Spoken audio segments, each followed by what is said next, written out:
यही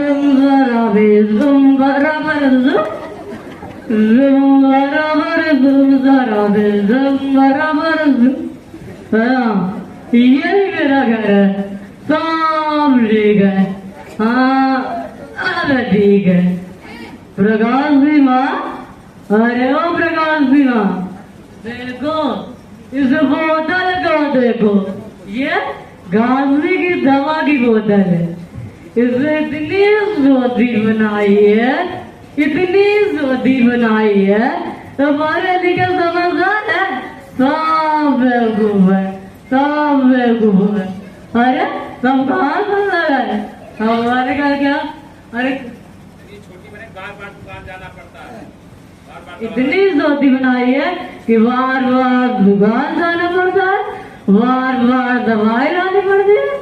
ये बड़े लिखे समझदार है, सब बेवकूफ है, सब बेवकूफ है।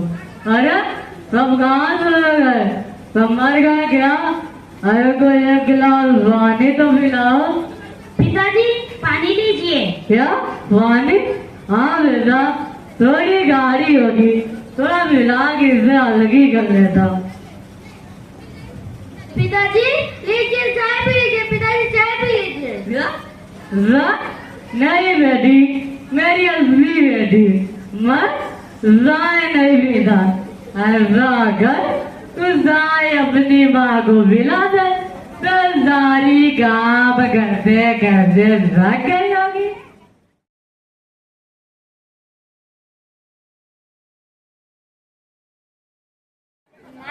मुझे खांसी आ रही है, कोई दवा हो तो दे दो। माँ, प्रकाश भैया को खांसी है, मुझे भी बहुत खांसी है, मुझे भी खांसी की दवा दे दो जिससे जल्दी ठीक हो जाऊँ। माँ भूख लगी है, खाना आया नहीं? यदि खाना नहीं तो मुझे भी थोड़ी दवा दे दो, कम से कम इसे पीकर थोड़ी देर तो अच्छा लगेगा। कुछ तो करो माँ, मुझे भी दवा दे दो। हाँ प्रकाश, विनोद, रश्मि, मेरे बच्चों मेरे पास आओ। किसी को खांसी आ रही है, किसी को भूख लगी है, सबकी चिंता मुझे ही करनी है। अब प्रकाश आ बेटा, खांसी की दवा पी ले, तुझे भी भूख लगेगी ना।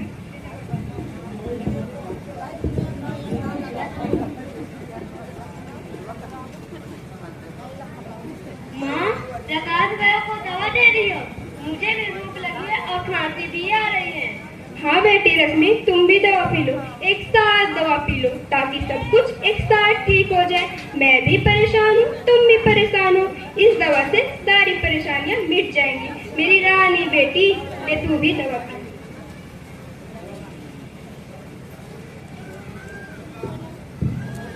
माँ थोड़ी दवा मेरे लिए बचा, सबके साथ मैं भी दवा पी लूंगा। घर में खाना नहीं है, पैसे नहीं, ऐसा कब तक चलेगा माँ? कुछ तो करो माँ, जल्दी दे दो। हाँ बेटा विनोद, तुम भी दवा पी लो। और तुम्हें क्या दूं? जो प्रकाश को दिया, रश्मि को दिया, वही तुम्हें भी दे रही हूँ। ले दवा पी ले।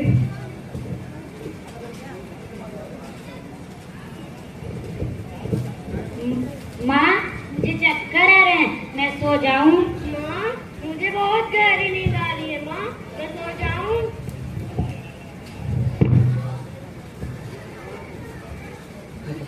माँ दवा में तुमने क्या मिलाया था, कहीं सुन।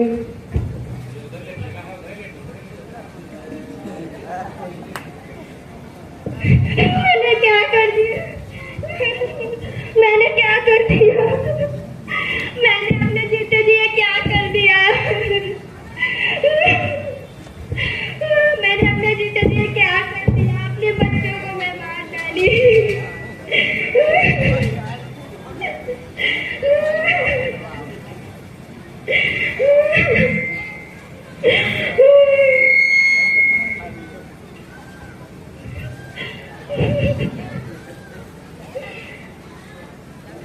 मैं क्या कर दी अपने जीते जी? मैंने अपने बच्चों को मार डाला।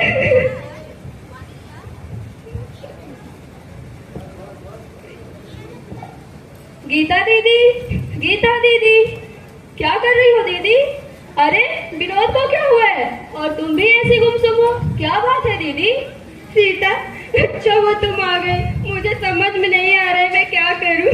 क्या हुआ दीदी, बच्चों को बच्चे ऐसे जमीन पर क्यों सोए हुए हैं? प्रकाश यहाँ सोया है, रश्मि और विनोद भी जमीन पर सो रहे हैं, हमेशा के लिए सो गए। मैंने इन्हें जहर पिला दिया है।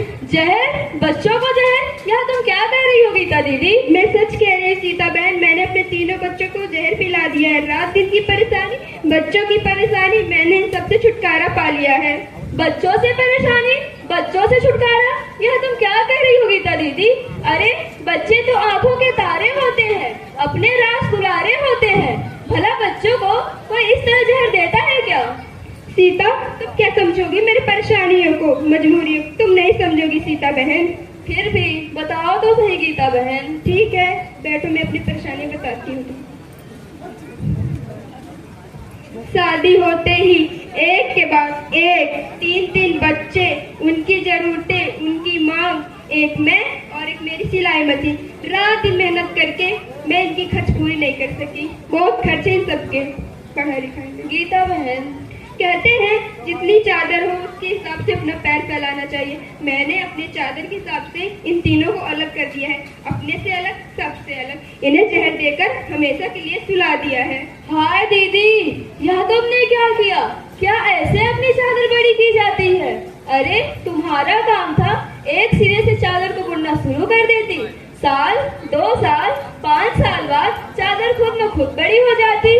अब तो तुम्हारे बच्चे भी बड़े हो गए थे। और वैसे भी हम कितनी मेहनती होती है, कठिन मेहनत से कभी नहीं घबराती, कठिन स्थितियों से कभी नहीं घबराती। एक बार में जिस काम में लग जाए उसे मंजिल तक पहुंचाकर ही छोड़ती है। सीता, तुम्हारी बात अलग है, अभी तुम्हारे बच्चे नहीं है ना। जब 3 बच्चों की माँ बनोगी ना तो सारा ज्ञान विवेक, चातुर जंग खाकर कोने पड़ी रह जाती है। अकेली माँ सबकी चिंता करते करते खुद ही अपनी चिता में जलती रहती है। गीता दीदी, तुम्हें क्या लगता है बच्चे न होने से मैं सुखी हूँ? जब तक बच्चे नहीं तब तक नारी की कोई कीमत नहीं होती है। नारी का जन्म ही माँ बनने के लिए होता है। यदि बच्चे पैदा करना नारी के बिना संभव हो जाए तो समाज की रचना का स्वरूप ही बदल जाएगा। क्यों करेंगे लोग शादी? क्यों लाएंगे घर में बीवी? क्यों पालेंगे किसी बेकार औरत को? सोचो भला। क्यों? हम क्या कोई काम नहीं करते? घर में कितने सारे काम रहते हैं, सब कुछ हम ही को करना होता है। यदि हम घर में न रहे तो घर न रहे। 2 दिन में पता चल जाएगा इन मर्दों को घर वाली के बिना घर कैसे चलता है। यह सब तो ठीक है गीता दीदी, लेकिन तुमने बच्चों को जहर देकर अच्छा नहीं किया है। कितने प्यारे बच्चे थे, कितने भोले भाले बच्चे थे, अब यह हमेशा के लिए सो गए हैं। कितने दुख की बात है। तुम इनकी माँ हो तो कैसे पत्थर दिल माँ हो? माँ कभी पत्थर दिल नहीं होती, परिस्थितियाँ उसे पत्थर दिल बना देती है। क्या तुम अखबार नहीं पढ़ती, रेडियो में समाचार नहीं सुनती? ऐसी कितनी सारी घटनाएं होती है। एक माँ ने अपने बच्चों को लेकर कुएं में कूद गई, एक माँ ने अपने बच्चों को लेकर जहर खा लिया, एक माँ ने अपने बच्चों को साथ लेकर आग लगाकर आत्महत्या कर ली। ऐसी घटनाओं को तुम्हें दुख नहीं होता? दुख होता है गीता दीदी, दुख क्यों नहीं होगा? हाँ, क्योंकि उनके साथ उनकी माँ भी मर जाती है और मैं अपने बच्चों को मार कर जिंदा हूँ, इसलिए तुम मुझे बुरा कह रही हो ना? ओह दीदी, अखबारों की बातें अलग होती है, कारण कुछ और होता है और बताया कुछ और जाता है। वह अभी क्या मालूम यह सच होता भी है या नहीं। मैं तो बस इतना जानती हूँ कि चाहे कितना भी बड़ा मुसीबत का पहाड़ क्यों न आ जाए, लेकिन माँ कभी अपने बच्चों को जान से नहीं मारती है। तुम जानती हो ना, माँ सिर्फ माँ होती है। सीता बहन, तो क्या मुझसे कोई बड़ी गलती हो गई है? तुम ही बताओ मैं क्या करूँ अपनी इस गलती को सुधारने के लिए? कोई तो बताओ मुझे, मैं क्या करूँ? गीता दीदी, मेरी मानो तो किसी जान पहचान के पंडित को बुलवा लो। पंडित को? पंडित क्या करेगा? पंडित सत्यनारायण की कथा करेगा, जिसको तुम और तुम्हारे मरे हुए बच्चे भी सुनेंगे। कथा सुनते ही ये मरे हुए बच्चे वापस जिंदा हो जाएंगे। क्या पागल जैसी बातें करती हो? मरे हुए कथा सुनते ही जिंदा कैसे हो जाएंगे? अरे दीदी,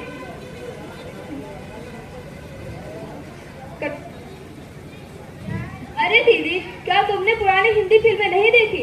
जब हीरोइन को दुख होता है तो वह आंखें बंद करके हाथ जोड़ के भगवान का ध्यान करती है।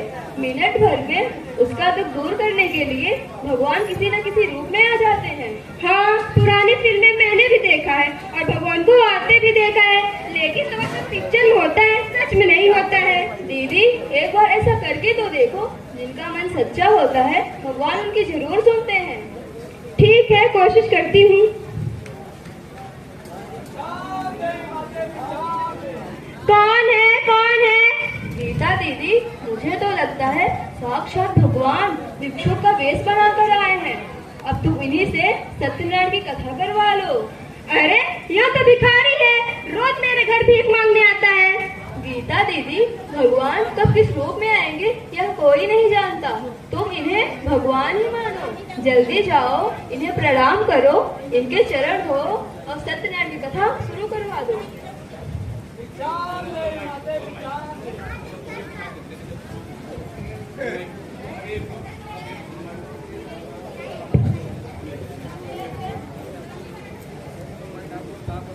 भिक्षाम देवी माते, भिक्षाम देवी।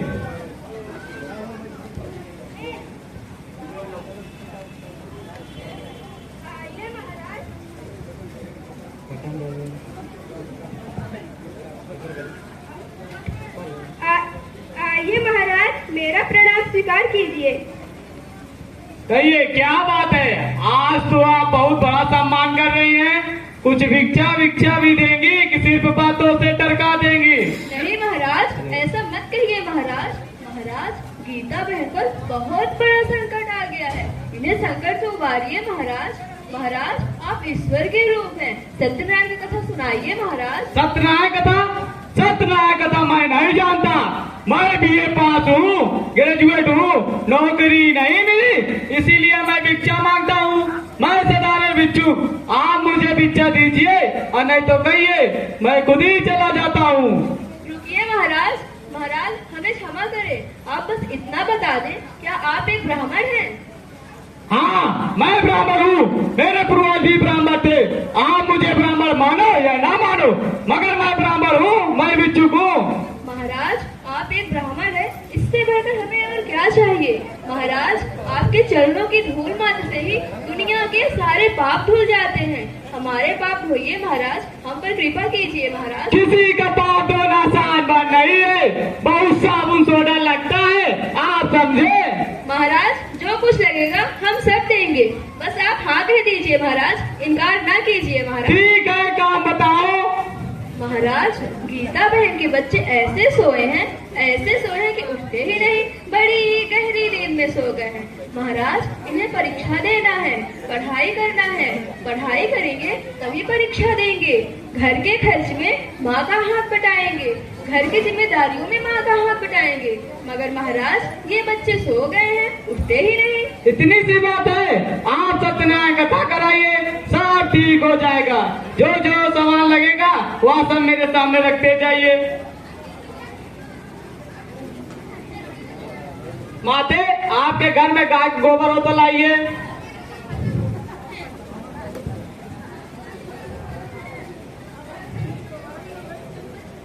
हाथ जोड़ लीजिए माते, मैं कथा शुरू कर रहा हूँ।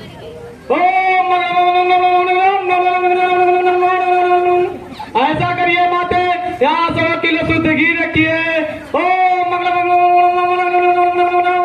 ऐसा करिए माते, यहाँ 100 किलो शक्कर रखिए।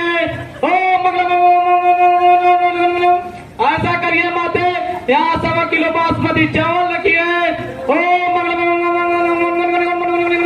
ऐसा करिए माते, यहाँ 100 किलो सूखा मेवा रखिए। ऐसा करिए माते, यहाँ शक्कर रखिए, यहाँ बासमती चावल रखिए, यहाँ सूखा मेवा रखिए।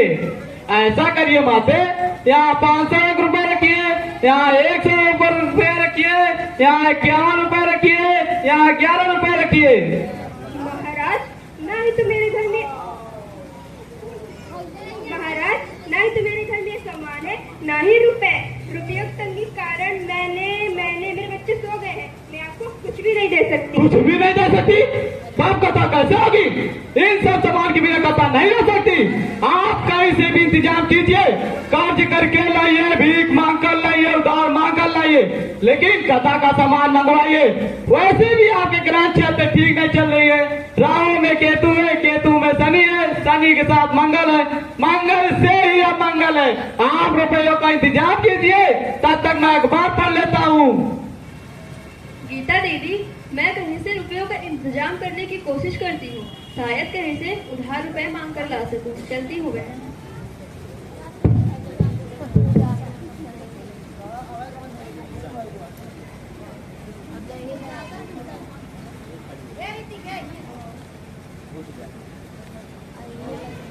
मुझे क्या हुआ था माँ? मैं क्यों सो गया था?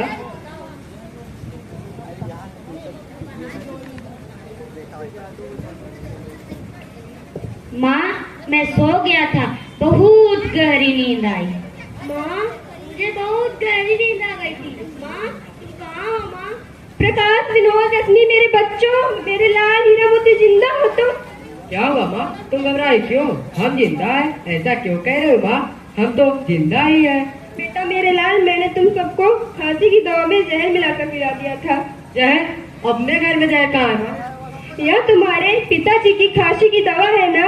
अरे माँ, इस बोतल पर खांसी की दवा का लेबल चिपका है। इसमें पिताजी शराब पीते हैं। डॉक्टर ने मना किया है ना शराब पीने से, इसलिए कब तारक की बोतल में रखकर शराब पीते हैं। और इस पुड़िया पर जहर लिखा है ना? माँ यह ब्राउन शुगर है, जहर नहीं, नशा है, जहरीला नशा। यह पिताजी की खास दवा है। पिताजी रात दिन शराब और ब्राउन शुगर के नशे में रहते हैं। तुम्हें लगता है पिताजी की तबीयत खराब है? तुम भी बस माँ बहुत भोली हो, कुछ नहीं जानती हो और पिताजी से कुछ नहीं कहती हो। उनका गुस्सा हमारे ऊपर निकाल देती हो। बेटा मैं नहीं जानती मैंने क्या किया है। मैं बहुत परेशान हो गई। तुम सबके खाने पीने खर्च बुद्धि विवेक खो बैठी थी बेटा। माँ यह कौन है, यहाँ क्यों बैठा है? महाराज आप जाइए, हमें कथा नहीं करवाना है। कथा कराना ही पड़ेगा माते। कथा के बिना आपके बच्चे नींद से नहीं जाएंगे। कथा आप अवश्य कराइए। हमने कहा ना हमें कथा नहीं करवानी है, आप जाइए यहाँ से। भगवान को निमंत्रण देकर खाली हाथ नहीं लौटाते माते। 5 किलो सामान नहीं ले सकते तो 1-1 किलो लाइए, चाहे तो 1-1 पाव लाइए, लेकिन कथा का सामान मंगवाइए, अन्यथा आपके बच्चों का नहीं हो सकता है माते। मेरे बच्चे जाग गए हैं, अब उन्हें कथा सुनने की कोई जरूरत नहीं है, आप जाइए। यह आपका भ्रम है माते। ईश्वर अनेक प्रकार खेल खेलता है, वो कभी हंसाता है तो कभी रुलाता है। आप अपने बच्चों के जीवन के लिए कथा अवश्य कराइए।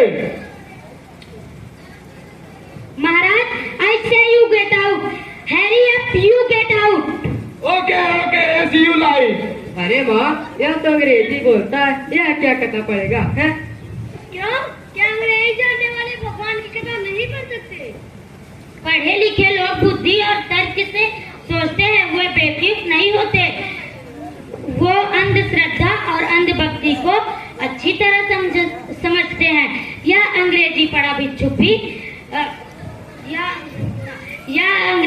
भिक्षुक सब जानते हुए हमें ठग रहा था, हमको उल्लू बना रहा था। रश्मि बेटी। हाँ माँ। मेरे लिए चाय तो बना ले, सिर बहुत दुखने लगा है। अच्छा माँ, मैं भी आपके लिए चाय बना कर लाती हूँ। प्रकाश बेटा। हाँ माँ। जाओ तुम तब तक प्रकाश जाओ, तुम तब तक अखबार बेच दो और दाल चावल सब्जी ले आओ। तुम सबको भूख लगी होगी ना? अच्छा माँ, मैं अभी जाता हूँ। विनोद जाओ बेटा, तुम तब तक अपनी पढ़ाई कर लो, मैं भी कुछ ग्रामर कपड़े सी लेती हूँ, कल का इंतजाम हो सकेगा। अच्छा माँ।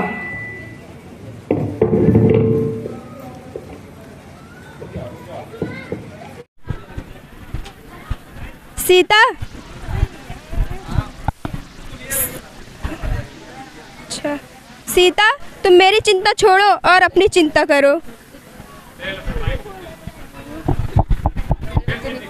मेरे बच्चे नींद से जाग गए, अब उन्हें कथा सुनने की कोई जरूरत नहीं है।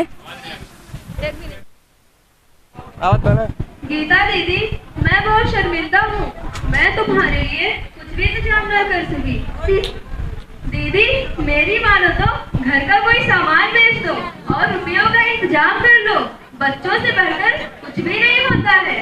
देखना सत्यनारायण कथा होते ही बच्चे नींद से जग जाएंगे। जैसे सीता, तुम मेरी चिंता छोड़ो और अपनी चिंता करो। मेरे बच्चे जाग गए, अब उन्हें कथा सुनने की कोई जरूरत नहीं है।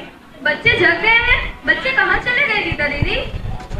वे अपनी परीक्षा की तैयारी कर रहे हैं। परीक्षा की तैयारी? अच्छा, स्कूल की परीक्षा की तैयारी कर रहे हैं।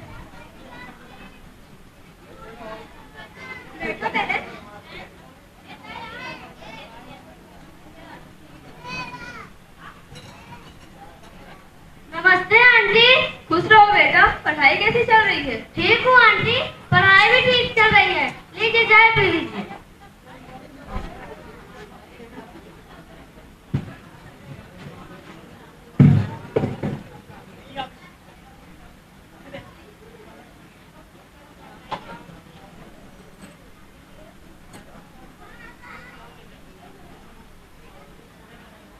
थकती नहीं क्या दीदी? थोड़ा आराम भी कर लिया करो, सारा दिन सिलाई करती रहती हो। मैं आराम करूं? मैं आराम करूंगी तो मेरे घर का क्या होगा? सच दीदी, तुम बहुत मेहनती हो। तुम तो साक्षात देवी हो। कितना कष्ट सहन करती हो, फिर भी किसी से शिकायत नहीं करती। बस अपने कर्तव्यों को पूरे करने में लगी रहती हो। सच दीदी, तुम जैसी स्त्रियां ही मरने के बाद स्वर्ग जाती है। मरने के बाद स्वर्ग किसने देखा है? यह सब झूठी दिलासा देने वाली बातें हैं। हमारा स्वर्ग और नर्क इसी दुनिया में रहता है। कोई कष्ट भोगता है, कोई सुख भोगता है। बैठो बहन। हाँ दीदी, ऐसा तो होता ही है। जो पिछले जन्म में अच्छे काम करता है उसे इस जन्म में सुख उठाना पड़ता है, और जो पिछले जन्म में बुरे काम करता है उसे बाद में दुख भोगना ही पड़ता है। अच्छा, तुमने पिछला जन्म देखा है? बताओ भला, तुमने कौन से अच्छे काम किए थे? छोड़ो ना दीदी, मैं कौन सी सुखी हूँ। रात दिन बस दुख में जलती रहती हूँ। यहाँ तो अपनी अपनी किस्मत का भी दोष होता है। देखो ना, आप कितनी अच्छी हो और आपके पति गंजेड़ी, जुआरी, शराबी, घर जिम्मेदार। चुप रहो, जोर से मत बोलो। जो है जिंदगी में उसे निभाना ही है। अब किसको क्या दोष दें? वाह दीदी, बुरे को बुरा तो कहना ही चाहिए। दीदी, आपके गले में मंगलसूत्र नहीं है, कहाँ रख दिया? सुहागन स्त्री का गला कभी खाली नहीं रहना चाहिए। मंगलसूत्र सुहाग की निशानी होती है। मेरा सुहाग मुझे क्या दे रहा है? या तुम देख ही रही बहन, उनकी शराब, उनका नशा, उनकी बीमारी बन गए थे। इलाज के रुपए कहाँ से आएंगे? इसीलिए मैंने अपने मंगलसूत्र उतार कर बेच दिया है। लेकिन दीदी, सुहागन स्त्री को मंगलसूत्र जरूर पहनना चाहिए। पता है, ऐसा कहते हैं जिन स्त्रियों के गले में मंगलसूत्र नहीं होता उन्हें डेहरी दरवाजे नहीं डालने चाहिए, पानी की एक बूंद भी नहीं पीना चाहिए। जो स्त्रियां पति के रहते विधवा जैसी रहती हैं, वह डायन कहलाती है, डायन। बस भी करो। पति के रहने और न रहने से मुझे कोई फर्क नहीं पड़ता। सब अपनी अपनी जिंदगी जीते हैं। रात दिन यदि पति शराब पीकर मर जाए तो पत्नी बेचारी क्या करे? छी छी दीदी, तुम कैसी बातें करती हो? अरे, पति तो सिर का ताज होता है, चेहरे का नूर होता है। पति के जिंदा रहने तक ही स्त्री सुख भोगती है। पति के मर जाने के बाद नारी का पूरा जीवन दुख की खान है। दुख की खान तू है और तेरी खोपड़ी गोबर की खान है। जा अपने घर अपना काम कर और मुझे भी अपना काम करने दे। पति परमेश्वर होता है, परमेश्वर ही सब कुछ करता है। फिर मुझे परमेश्वर ने इतने दुख क्यों दिया है? कहाँ है तेरा परमेश्वर? देखा तूने परमेश्वर को? राम राम राम, हर जगह राम है, हर जगह भगवान है। इतना आगे बढ़ चढ़कर मत बोल गीता। जब ठोकर खाकर गिरेगी तो भगवान भी तेरी सहायता नहीं करेंगे। यह तो अच्छा हुआ कि भगवान ने मेरी विनती सुन ली और तेरे बच्चों को जीवन दान दे दिया, नहीं तो ना जाने क्या से क्या हो जाता। अच्छा, तेरी विनती सुन ली? इतनी जल्दी तेरी विनती सुन लेते भगवान तो तेरी झोली में बच्चे क्यों नहीं थे भगवान ने? वह मेरी विनती सुनेगा, वह मेरी विनती जरूर सुनेगा। मुझे उस पर पूरा विश्वास है। वह मेरी विनती सुनकर मेरी गोद जरूर भरेगा। सीता, मेरी बात मान लो। किसी अच्छे डॉक्टर से इलाज कराओ। इलाज से फायदा न हो तो अनाथालय जाकर बच्चा गोद ले लो। उसे ही अपना बच्चा समझो। इसी में सुख संतोष है। पागल की तरह पूजा पाठ करने में कोई फायदा नहीं। यह तो ब्रह्मजाल है। हम खुद ही उसमें उलझते रहते हैं। अनाथालय का बच्चा? मैं नहीं ले सकती किसी अनाथालय का बच्चा। पता नहीं किसके बच्चे रहते हैं। अपना ही अपना होता है, किसी और के बच्चे को पालने से क्या फायदा? सीता, यदि अपना बच्चा ना हो तो दूसरे का बच्चा गोद लेकर ही उतना ही संतोष मिलता है। सीता, तुम समझदार हो, मेरी बात समझो। झूठी आशा के बदले सही स्थिति का सामना करना चाहिए। मुझे आपकी बातें ठीक लग रही है गीता दीदी, मगर मैं समझ नहीं पाती लोग यह सब कैसे करते हैं। तुम भी कर सकती हो सीता बहन। तर्क और वैज्ञानिक दृष्टि सोचो। स्वयं में भ्रम में उलझकर स्वयं को मत बहकाओ बहन। हाँ दीदी, मुझे आपकी आपकी बातें ठीक लग रही हैं। मैं अपने पति से कहूंगी। कहना है नहीं, अनाथालय जाकर बच्चा गोद ले आना। मेरी रश्मि जैसी बेटी, होशियार होनहार बेटी। हाँ दीदी, मुझे रश्मि जैसी प्यारी सी बेटी चाहिए। माँ, मैंने इंसान बनाया है। इंसान बनाया है? बाप रे बाप। गीता दीदी, यह रश्मि क्या कह रही है? शादी से पहले इंसान बनाया है? माँ, देखो मेरा इंसान कैसा है। यह इंसान है? यह तो कागज का चित्र है। इंसान तो हाड़ मांस का होता है। माँ, मैंने सूरज भी बनाया है। यह सूरज है? सूरज तो आसमान में होता है। सूरज को भगवान ने बनाया है। सूरज एक है। आंटी, मैंने सूरज बनाया है और उसे अपने हाथों में ले रखा है। चांद और सूरज को कभी हाथों में नहीं लिया जाता। हाँ, मैंने ऐसा किया है। यह देखो सूरज, यह देखो चांद, यह देखो आसमान, यह देखो पूरी पृथ्वी। मैंने सबको बनाया है, सब कुछ मेरा है। पृथ्वी और समुद्र कितने बड़े हैं? क्या ये तेरे इन हाथों में आ सकते हैं? कैसे होशियार हो? क्यों नहीं आ सकते? अगर वे अपने हाथों से बनाए गए हो तो चींटी को हाथी के बराबर बना सकते हैं और हाथी को चींटी के बराबर बना सकते हैं। हम कर सकते हैं, हम क्यों नहीं कर सकते?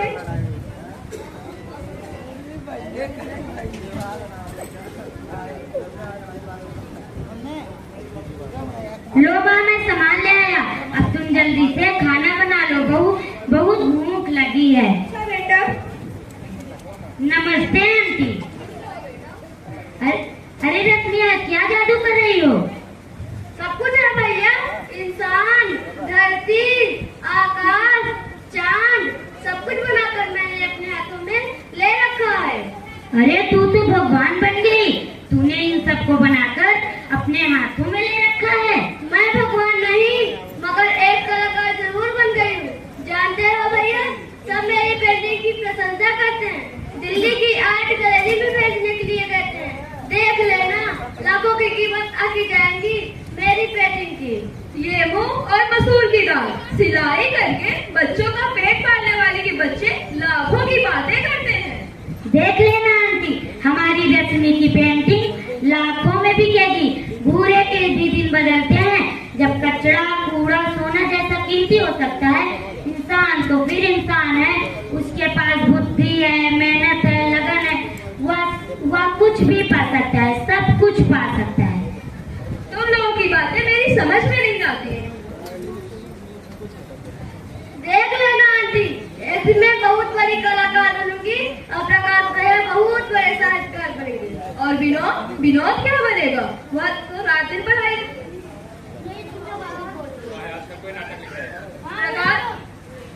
प्रकाश, सुना है आजकल कोई नाटक लिख रहे हो? हाँ आंटी, मैं नाटक लिख रहा हूँ। नाटक का नाम है समाज को बदल डालो। कैसा नाम है आंटी? समाज को बदल डालो? यह भी कोई नाम हुआ? समाज को बदलने क्या आसान बात है?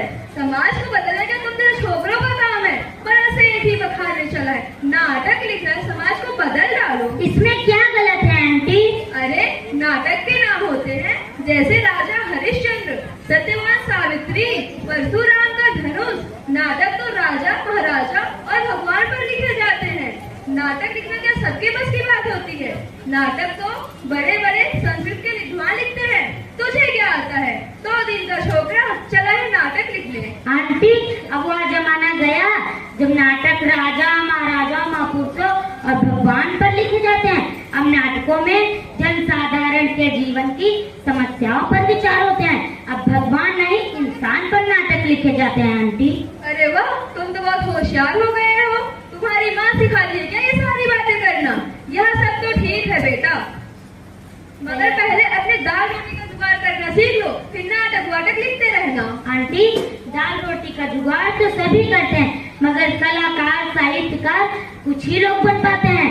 कला बहुत बड़ी चीज है। दाल रोटी की बात साधारण बात है आंटी। दाल रोटी जीवन के लिए सबसे जरूरी होता है। देखते नहीं तुम्हारी माँ कैसे मर मर के सिलाई करके तुम सबका पेट पालती है। हमारी माँ हमारे लिए तपस्या कर रही हैं। तपस्या? तपस्या तो जंगल में की जाती है। तपस्या भगवान को पाने के लिए की जाती है। तुम्हारी माँ घर पे रह के तपस्या करती है? हमारी माँ तपस्या कर रही है, कष्ट और मेहनत के साथ कर्मी की पूजा कर रही हैं। उसका कर्तव्य ही उसका भजन है, जिसे वह निरंतर करें। सच कहूँ तो आंटी, कर्तव्य पालन ही सच्ची पूजा है। हमें अपने अपने कर्तव्यों का पालन तो करना ही चाहिए, यह तो सभी करते हैं, इसमें कौन सी बड़ी बात है? हमारी माँ अपने पूजा के तप से हम सब बच्चों का जीवन बना रही हैं। वह हमारे भाग्य के सितारे खुद अपने हाथों से बना रही हैं आंटी। किस्मत के सितारे पहले ही बन जाते हैं, इन सितारों को भगवान बनाते हैं और ये सितारे आसमान में होते हैं। हम उन सितारों को बदल सकते हैं आंटी, उनकी जगह नए सितारे बना सकती हैं। हमारी माँ हमारे भाग्य के सितारे बना सकती हैं, वह अपना काम बराबर करती जा रही हैं। आंटी, इसमें नासमझी की बात नहीं है, ये कला साहित्य की बातें हैं, कल्पना की उड़ान की बातें हैं। हम ऐसा सोच सकते हैं और इस रूप में इन्हें पा सकते हैं।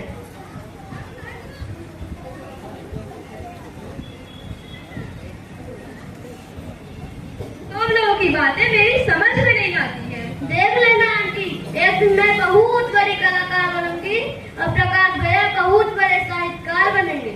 और विनोद क्या बनेगा? वह तो रात दिन पढ़ाई करता रहता है, वह भी जरूरी बहुत बड़ा आदमी बनेगा। हाँ आंटी, विनोद भैया भी बहुत बड़े बनेंगे, सबसे भी बड़ा, बहुत बड़ा।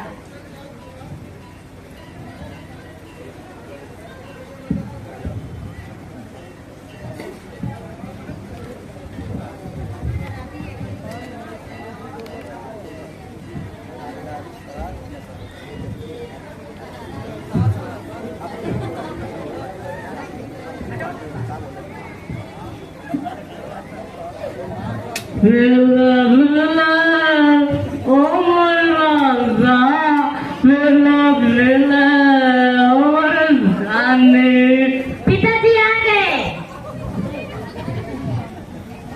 पिताजी आ गए, चलो तो अपने अपने काम में लग जाओ, नहीं तो पिताजी बहुत नाराज होंगे। चलो तू कौन है बे? ये मैं कहाँ गया हूँ? मैं जा रहा हूँ। पिताजी आप ऐसा क्यों कर रहे हैं? आप आइए। तू कौन है बेटा? ये मैं कहाँ गया हूँ? माफ करना बेटा, मैं किस आ गया हूँ? पिताजी आप आइए, ये आपका ही घर है। नहीं बेटा, मेरी एंट्री अभी यहाँ नहीं है, मैं बाद में आऊंगा।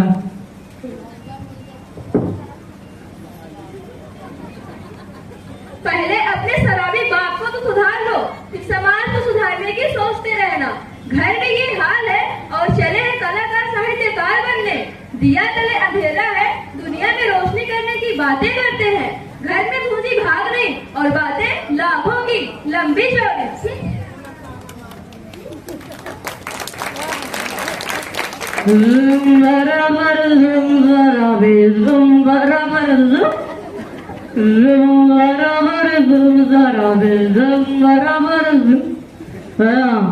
यही मेरा घर है, सब ठीक है। हाँ अरे ठीक है। प्रकाश जी माँ, अरे ओ प्रकाश जी माँ, देखो इस बोतल को देखो, ये घासली की दवा की बोतल है। इसने इतनी सोधी बनाई है, इतनी सोधी बनाई है, तुम्हारे लिए समझदार है, सब बेवकूफ है, सब बेवकूफ है। अरे सब कहाँ से लगा है? हमारे का क्या? अरे बार बार दुकान जाना पड़ता है, इतनी सोती बनाई है कि बार बार दुकान जाना पड़ता है, बार बार दवाई लानी पड़ती है।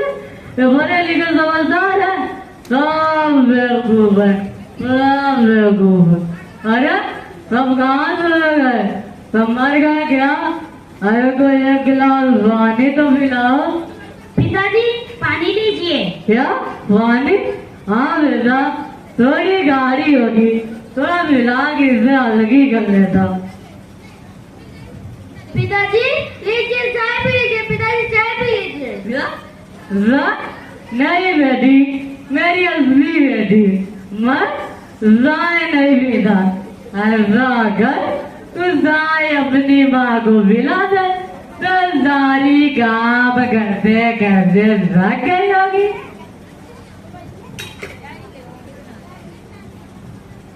पिताजी, आपको खांसी नहीं है, आपको किसी दवाई की जरूरत नहीं है। अल्लाह, मुझे खांसी नहीं है, या बात मैं जानता हूँ या तू जानता है? हाँ, मैं सब जानता हूँ, अच्छी तरह जानता हूँ। आपको दवाई की जरूरत नहीं है। मेरी तबीयत ठीक नहीं है, मैं खांसी की दवा पीता हूँ। पिताजी, यह दवा नहीं, जहर है, हमारे पूरे परिवार के लिए जहर है। यह जहर है, मैं जानता हूँ बेटा, मगर क्या करूँ? अब यह जहर मेरे लिए दवा बन गई है, मेरे लिए जरूरी होगा बेटा। पिताजी, आप सिर्फ अपने विषय में सोचते हैं, अपने बच्चों के विषय में क्यों नहीं सोचते? हमारे भविष्य के विषय में क्यों नहीं सोचते? क्या आपकी कोई जिम्मेदारी नहीं है? बेटा, मैं अपनी जिम्मेदारी समझता हूँ। पिताजी, एक दिन बात नहीं करना।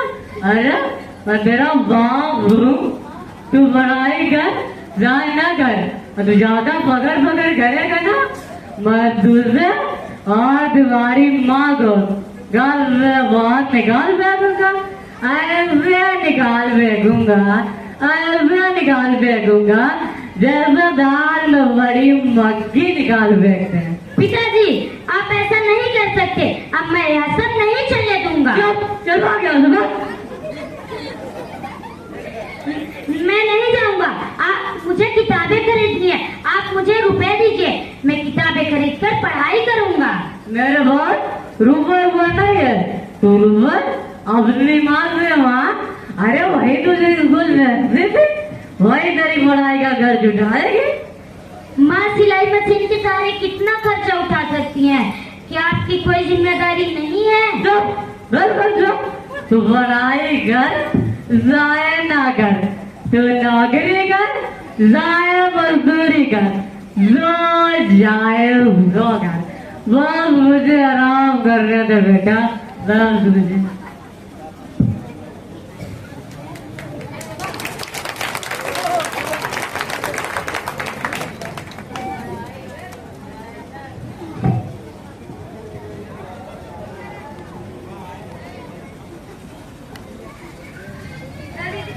गीता दीदी नमस्ते, बहुत दिन हुआ आपसे भेंट नहीं हुई, सोचा मिलो।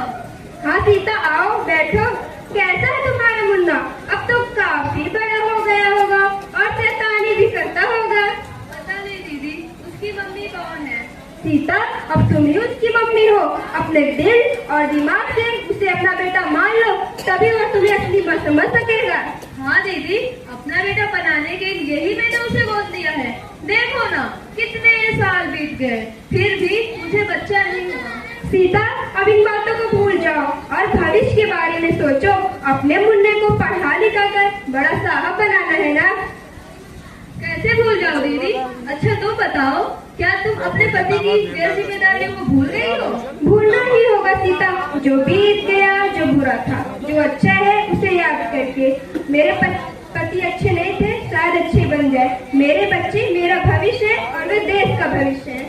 बच्चे देश का भविष्य कैसे भला? मेरी बेटी रश्मि डॉक्टर है, विनोद इंजीनियर, प्रकाश साहित्यकार है। लेकिन दीदी, देश का भविष्य सरकार बनाती है ना? हो सकता है देश की सत्ता की बागडोर के लिए हमारे बच्चे ही संभालेंगे। दीदी, आप बड़ी बड़ी बातें करती हैं, ऊंचे ख्वाब देखती हैं। सीता, हमें ऊंचे ख्वाब देखना चाहिए, तभी हम आगे बढ़ सकते हैं, तभी हम दूर तक देख सकते हैं। हेलो, हाँ हाँ, मैं गीता बोल रही हूँ। अच्छा, आज मीटिंग है, ठीक है, मैं समय पर पहुँचती हूँ। गीता दीदी, आप तो बहुत बड़ी बन गई हैं, मोबाइल पर बातें करती हैं। मोबाइल पर बातें करने से कोई बड़ा बन जाता है क्या? हाँ दीदी, बड़े बड़े नेता से साहूकार करते हैं मोबाइल पर बातें, हम जैसे गरीब विषय थोड़ी ना। अब अमीर गरीब अगड़े पिछड़े की बात नहीं है, सुविधाएं सबके पास है, बस उन्हें लेना आना चाहिए। कहाँ मीटिंग है दीदी? तुम कौन सी मीटिंग में जा रही हो? सीता, आज की मीटिंग बहुत महत्वपूर्ण है, मैं चाहती हूँ तुम भी हमारे साथ चलो। अपने पिछड़े समाज के उत्थान के लिए हमें भी घर बाहर से बढ़कर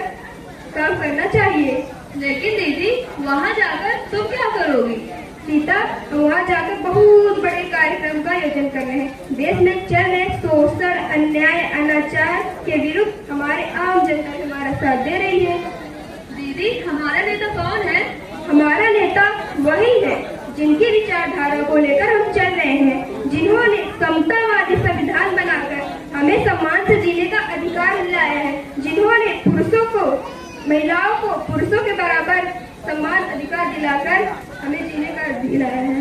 डॉक्टर भीमराव अम्बेडकर हमारे नेता हैं। हाँ, हम सब के नेता है, जो गरीब है, पिछड़े हैं, शोषित है, दबे कुचले हैं, उन सब के नेता है। समाज कार्य से जुड़कर हमें यह पहचाना है।